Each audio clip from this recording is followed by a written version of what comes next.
Assalamualaikum warahmatullahi wabarakatuh. Semoga kamu dan keluarga selalu dalam keadaan sehat, juga dimudahkan dalam segala urusannya. Di video kali ini saya akan menceritakan sebuah film yang tidak kalah menarik dari film-film sebelumnya. Film ini berkisah tentang seorang pemuda yang hidup di keluarga miskin, bahkan saking miskinnya ia tidak mampu untuk melanjutkan sekolahnya. Tapi walaupun ia tidak sekolah, ia mempunyai cita-cita tinggi, yaitu menjadi seorang miliarder. Dan hingga akhirnya, ia berhasil menjadi orang terkaya nomor 2 di negaranya. Nah, bagaimanakah perjuangannya? Kita langsung saja masuk ke ceritanya. Film dibuka dengan memperlihatkan seorang pria muda bernama Jason yang merupakan cucu pewaris tambang minyak terbesar di Meksiko. Tidak hanya minyak, kakeknya juga mewarisi lahan pertanian, beberapa bank, bahkan yayasan sosial. Di suatu malam di sebuah restoran, ketika Jason berdansa bersama pacarnya yang bernama Lexi dibuat kaget ketika Jason menunjukkan sebuah kotak cincin, lalu melamarnya dengan sangat romantis. Namun tiba-tiba muncul seorang pria memberikan surat pada Jason dan pria itu langsung pergi meninggalkan mereka begitu saja. Waktu dibaca, ternyata surat itu berisi tuntutan dari sang paman soal sengketa harta warisan, dan Jason pun segera pergi meninggalkan Lexi sendirian.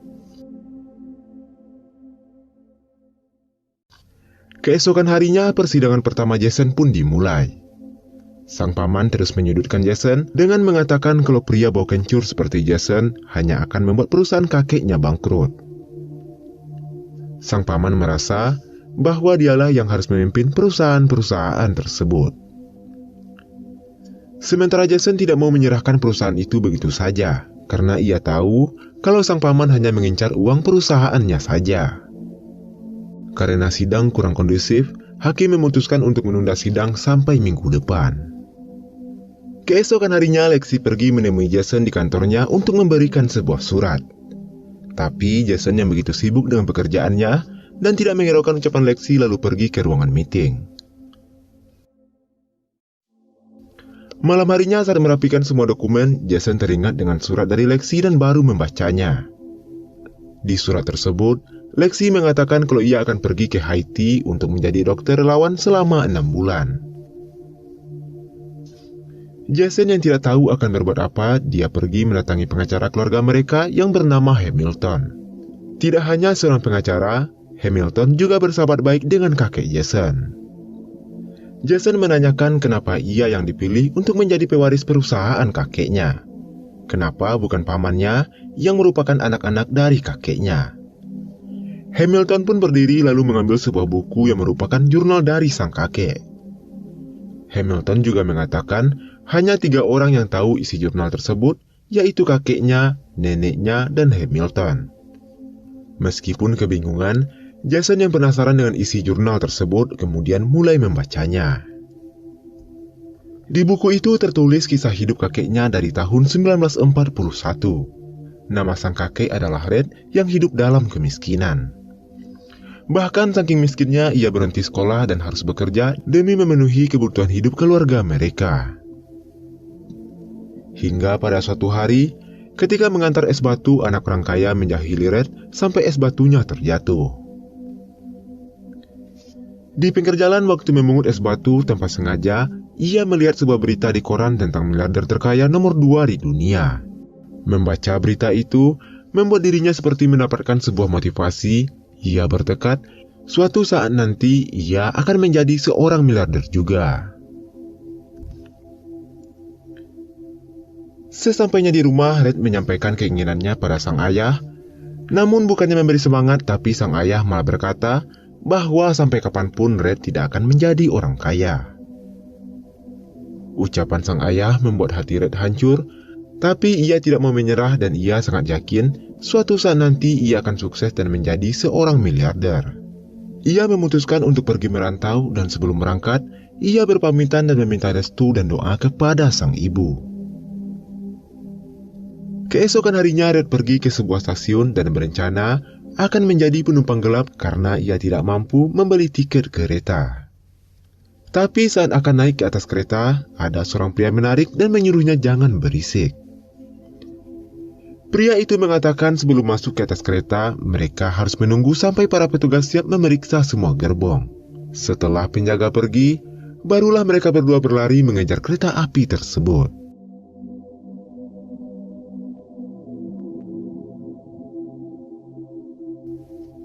Hingga akhirnya mereka berdua berhasil naik ke atas kereta. Di perjalanan, Red melihat pria tua yang bersamanya seperti menulis sesuatu menggunakan jarinya. Red yang penasaran menanyakan apa yang ia lakukan. Pria tua itu menjawab kalau ia sedang menulis daftar-daftar yang harus ia syukuri hari ini. Red yang tidak mengerti dan tidak terlalu memikirkannya kembali melanjutkan tidurnya. Singkat cerita, mereka telah sampai di Texas. Mereka melompat dan Red berpisah dengan pria tua yang tadi bersamanya. Lalu ia mengikuti segerombolan orang hingga sampailah di sebuah desa kecil. Beberapa saat kemudian datang sebuah mobil yang ternyata orang itu adalah seorang pemilik peternakan yang sedang mencari beberapa pekerja untuk membuat pagar. Tidak menyia-nyiakan kesempatan, Red segera maju ke depan dan mengajukan dirinya. Pada awalnya ia tidak dipilih karena dirinya berbadan kecil, sementara lowongan itu untuk pria berbadan besar. Tapi setelah melihat kegigihan Red, pemilik peternakan akhirnya mempekerjakan dirinya. Singkat cerita, Red dan rekan-rekannya kini telah mulai bekerja. Saat sedang bekerja, ia didatangi oleh salah seorang rekannya yang bernama Carl. Carl mendorong tiang yang dipasangnya dan mengatakan kalau tiang yang dipasang oleh Red tidak akan kuat menahan 2 ekor sapi. Walaupun kesal pada Carl, Red kembali memperbaiki tiangnya dan membuatnya berdiri sekuat mungkin. Di saat yang lainnya beristirahat, Red terus saja bekerja dan baru berhasil mendirikan 1 tiang pagar. Karena kasihan, Carl menghampirinya lalu memberikan minum dan juga mengajarkan cara mendirikan tiang yang benar. Semenjak itulah, mereka berdua mulai akrab.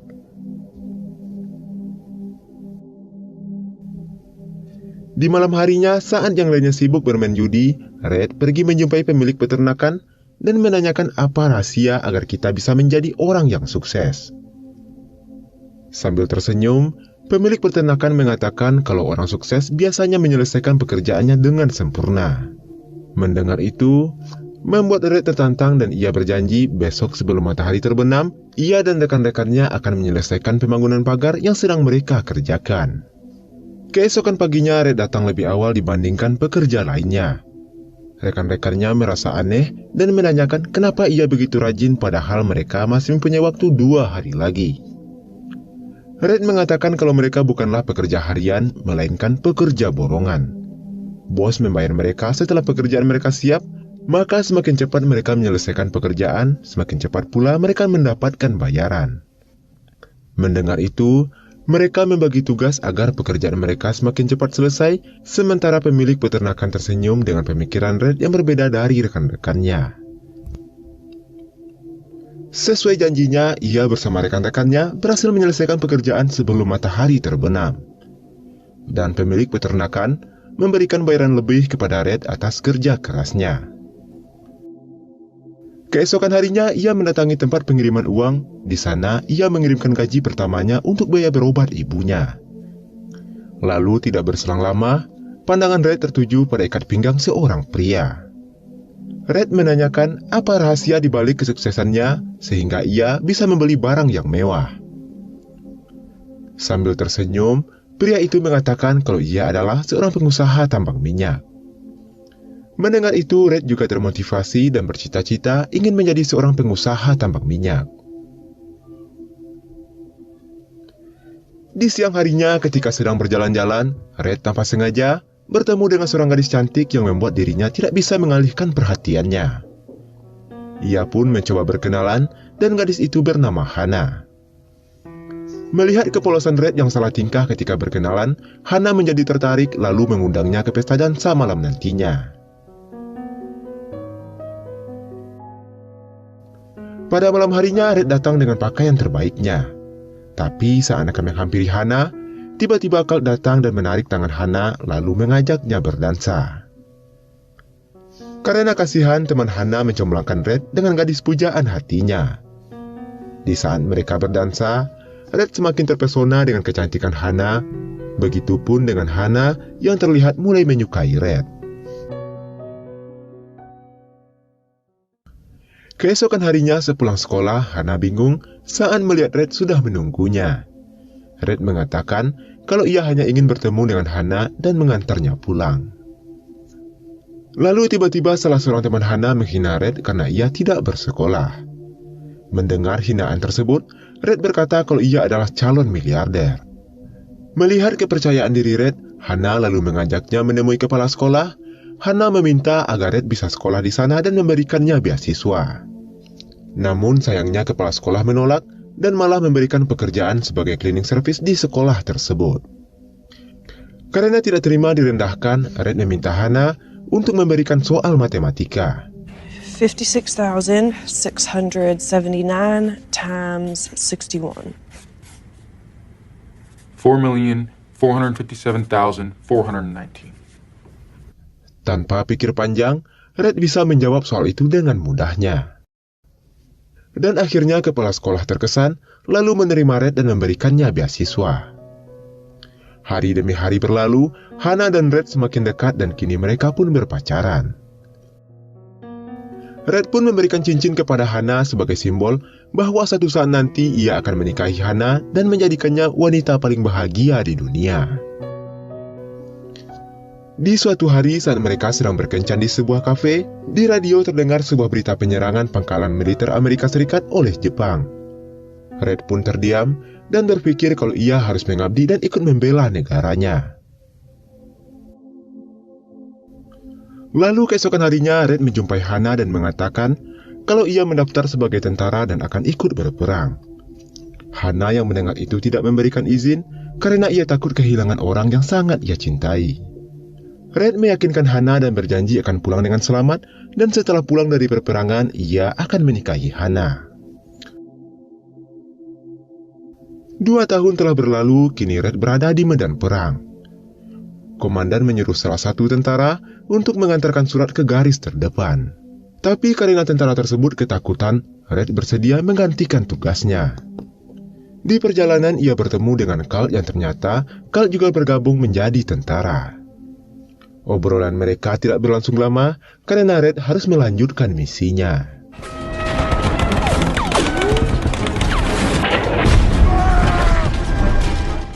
Tapi tiba-tiba Red terkena ledakan yang membuatnya terluka parah. Carl yang berada tidak jauh darinya segera berlari untuk menyelamatkan temannya. Singkat cerita, 10 tahun setelah Perang Dunia usai, Red yang kini sudah dewasa mencoba peruntungan dengan menjadi seorang penambang minyak. Tapi walaupun sudah 5 tahun mencoba, Red tidak kunjung menemukan sumber minyak. Bahkan dari itu dia telah melakukan pengeboran sedalam 35 meter dan juga tidak membuahkan hasil. Lalu di sore harinya Red pulang dengan wajah putus asa. Sekarang Red dan Hana telah menikah serta memiliki 4 orang anak. Istrinya mengeluhkan karena di pikiran Red hanya ada kerja dan minyak, sehingga dia tidak mempunyai waktu hanya sekedar untuk bermain dengan anaknya. Red terdiam, lalu mendatangi anaknya yang besar dan mengajaknya bermain. Anaknya menanyakan, kenapa ayah tidak mencoba mencari seorang ahli untuk mencari sumber minyak. Beberapa hari kemudian, Red kembali mencari sumber minyak dengan bantuan ahli seperti yang dikatakan oleh anaknya. Dengan bantuan seorang ahli geologi, akhirnya ia berhasil menemukan minyak setelah bertahun-tahun mencarinya. Red segera pulang untuk memberikan kabar bahagia pada istrinya, karena tinggal beberapa langkah lagi cita-citanya akan terwujud, yaitu menjadi seorang miliarder. Pada suatu hari saat sedang berdiskusi dengan asistennya, mereka didatangi oleh seorang pria. Pria itu mengatakan kalau tanah tempat Red menemukan minyak adalah tanahnya. Dan pria itu juga menuntut Red di pengadilan. Red pun mencari seorang pengacara untuk membantu menyelesaikan masalahnya. Singkat cerita, hari persidangan telah tiba. Pengacara yang disewa oleh Red yang bernama Hamilton dihina oleh pengacara penuntut karena Hamilton berkulit hitam. Mendengar hinaan lawannya, Hamilton kesal dan mengatakan kepada Red kalau ia bisa memenangkan persidangan tersebut bahkan sebelum hakim datang. Dengan percaya diri, Hamilton menjelaskan semua undang-undang dan pasal-pasal tentang pertambangan yang menyatakan Redlah pemilik tanah yang sah. Karena merasa akan kalah, mereka berdua pun pergi dari sana. Red yang kagum dengan kepintaran Hamilton lalu merekrutnya menjadi pengacara pribadinya. Beberapa tahun berlalu, perusahaan Red yang bernama Panhandle Oil semakin sukses. Sekarang Red berencana membeli tanah di samping tambangnya. Namun Hamilton mengatakan kalau pemilik tanah tidak mau menjual tanah tersebut. Lalu dengan kesal, Red menyuruh untuk mengatur pertemuannya dengan pemilik tanah. Malam harinya Red pulang ke rumah, terlihat anak-anaknya kini telah tumbuh dewasa. Tapi saat baru duduk, anak-anaknya semua minta duit lalu pergi dari sana. Hana sebenarnya sudah lama memperhatikan semenjak kaya Red selalu memandang segala hal dari sudut pandang uang termasuk dalam kasih sayang. Beberapa hari kemudian, Red dan Hamilton pergi menemui pemilik tanah yang bernama Kelton. Meski berkali-kali dibujuk, Kelton tetap menolak untuk menjual tanahnya. Saat akan keluar, Red dengan sombong tersenyum sambil menyuruhnya untuk menjual tanah tersebut. Karena ia tahu, Kelton kini sedang terlilit hutang yang sangat banyak. Red dan Hamilton menginap di hotel terdekat. Ia bertekad tidak akan pulang ke rumah sampai Kelton mau menjual tanahnya. Hari demi hari mereka terus menunggu kabar dari Kelton. Hingga saat malam Natal tiba, Hamilton menyarankan agar mereka pulang dan merayakan Natal bersama keluarga mereka. Tapi Red menolak lalu mempersilakan Hamilton pulang untuk merayakan Natal bersama keluarganya. Sementara Red memilih tetap menunggu kabar, walaupun sebenarnya ia telah berjanji pada istrinya akan pulang sebelum Natal. Keesokan harinya, Red didatangi oleh Kelton dan memutuskan untuk menjual tanahnya. Red menanyakan alasan apa yang akhirnya membuat Kelton menjual tanahnya. Kelton mengatakan ia teringat dengan dirinya yang dulu ketika melihat kegigihan Red dalam berusaha. Sore harinya di bandara, Red membaca sebuah koran yang memberitakan kalau kini ia masuk daftar miliarder Amerika Serikat. Betapa bahagianya Red. Dia teringat waktu muda dulu ketika ia melihat berita di koran yang menjadi motivasinya untuk menjadi seorang miliarder. Namun di tengah kegembiraannya, Red mendapat kabar kalau Hamilton mengalami kecelakaan parah dan kini sedang dirawat di rumah sakit. Mendengar kabar menyakitkan itu, Red segera pulang dan langsung menuju rumah sakit. Sesampainya di rumah sakit, Hana menjelaskan Hamilton mengalami kecelakaan parah dan kedua ginjalnya mengalami kehancuran. Dia divonis tidak akan hidup normal sampai mendapatkan donor ginjal. Hati Red begitu perih, ia hanya memandangi sahabat baiknya yang telah menemaninya sampai ia bisa sukses. Tiba-tiba Red terdiam ketika ia mengetahui kalau dirinya mempunyai golongan darah yang sama dengan Hamilton. Ia pun segera berlari mencari dokter dan ia akan mendonorkan satu ginjalnya untuk sahabat baiknya itu.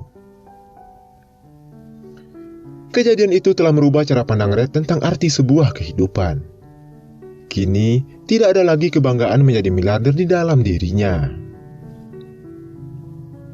Dia sadar kalau selama ini ia terlalu berambisi mengejar kekayaan sampai menelantarkan keluarganya. Dan ia juga menyadari kalau dirinya salah dalam mendidik anak-anaknya yang kini menganggap uang adalah sumber kebahagiaan sama seperti dirinya. Walaupun sudah terlambat, Red tetap memiliki harapan kepada keempat anaknya. Red ingin anak-anaknya tahu kalau di dunia ini ada banyak hal yang lebih berharga daripada uang. Beberapa hari kemudian setelah Red pulang dari rumah sakit, ia mengumpulkan anak-anaknya lalu meminta maaf karena selama ini ia tidak memperhatikan mereka dan lebih fokus dengan pekerjaannya. Red pun memberikan amplop pada masing-masing anak yang berisi uang $10.000 dan menyuruh mereka untuk membantu orang lain dengan uang tersebut. Namun semua anaknya malah berniat untuk membelanjakan uang itu, dan hanya ada satu anak yang kembali memberikan uang itu dan mengatakan kalau ia akan menyumbangkan uang itu untuk yayasan amal. Mendengar ucapan anaknya, Red sangat bangga. Ia berniat saat ia telah meninggal nantinya, ia ingin mewariskan seluruh hartanya pada anaknya yang paling kecil untuk dikelola. Anak terakhir dari Red adalah ayah Jason. Karena ayahnya telah meninggal, maka Jasonlah yang diwasiatkan untuk melanjutkan bisnis sang kakek. Dari belakang, Hamilton datang memberitahu Jason kalau kakeknya berharap Jason bisa mewarisi sifat sang ayah yang tidak terlalu mengedepankan uang. Kakeknya juga tidak ingin Jason menjadi seperti dirinya dulu yang selalu sibuk mengejar uang hingga dia menelantarkan keluarganya. Dari kisah sang kakek, Jason mendapatkan pelajaran berharga. Ia memutuskan untuk menyusul Lexi ke Haiti. Ketika mereka bertemu, Jason langsung meminta maaf dan menyesali perbuatannya yang selalu mengabaikan Lexi dan mementingkan pekerjaannya. Lalu Jason memberikan cincin janji sama seperti kakeknya dulu, dan menjadi simbol bahwa Jason akan menjadikan Lexi sebagai wanita paling bahagia di dunia. Beberapa minggu kemudian, Lexi dan Jason akhirnya menikah. Di momen kebahagiaan itu, Jason terlihat sedang menulis sesuatu. Lexi bertanya apa yang sedang ia tulis. Jason menjelaskan kalau ia sedang menulis Golden List, yaitu daftar hal yang harus ia syukuri pada hari ini. Dan hal yang paling ia syukuri di dunia ini adalah mencintai Lexi, lalu film pun selesai. Itulah alur dari film Ultimate Life yang menceritakan kisah perjuangan seseorang dalam menggapai impiannya. Dan pelajaran yang bisa saya ambil dalam film ini adalah tentang bersyukur. Seperti yang kita lihat di film ini, walaupun bapak tua yang ditemui di kereta hidup kekurangan, tapi ia masih sempat mensyukuri nikmat apa yang ia dapat di hari itu. Dan sudahkah kamu bersyukur untuk hari ini? Akhir kata saya ucapkan terima kasih, semoga bisa diambil sebagai pelajaran. Jaga terus kesehatanmu dan wassalamualaikum warahmatullahi wabarakatuh.